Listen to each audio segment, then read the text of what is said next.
તમે યાદ રાખજો કે કોઈ બેન દીકરી કે કોઈ ગ્રામજનોને રજાયા છે તો હું જીવતા સામે ઉતારી લઈશ. અરે આપા તમારી હાજરીમાં અને ગેરહાજરીમાં અમે કોઈ દિવસ બેન દીકરી કે નિરાધારને લૂટશું નહીં. તો ચાલો આપણે જઈએ હવે.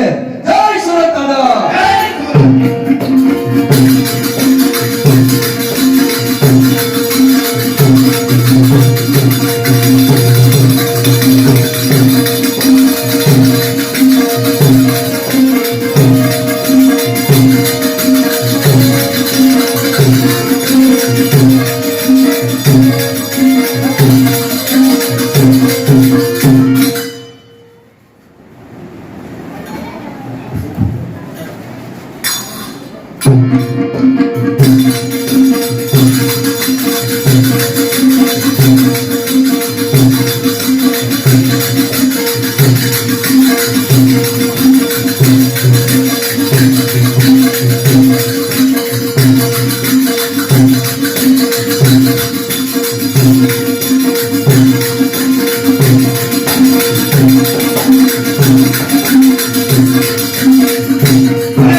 બાપુ બધાયને ઉડાડે કે મરવા બાબુ સેટજી છે. અરે પણ તું શું વાત કરે?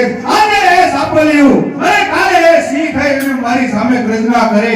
અરે જાઓ અત્યારે જાઓ અને પેલા રાણી વાળાના સાપલિયાને મારી શરણમાં હાજર કરો. બાપુ ઈ તો આવવાનું ઘાસનું ધડકલું છે પણ આવતું નહીં હાથમાં. અરે એ ઘાસનું ધડકલું આજે કાલ ડુંગર થઈને મારી સામે આવે તેની પહેલા તમે એને મૂળ વાળો છે અને તે ઘાસના ધડકવાને ધર મૂળમાંથી કાઢી નાખો. બરોબર છે. અને તો કાઢવું જ પડે ને. હાલો જાવ્યો. અત્યારે જાઓ ભાઈ.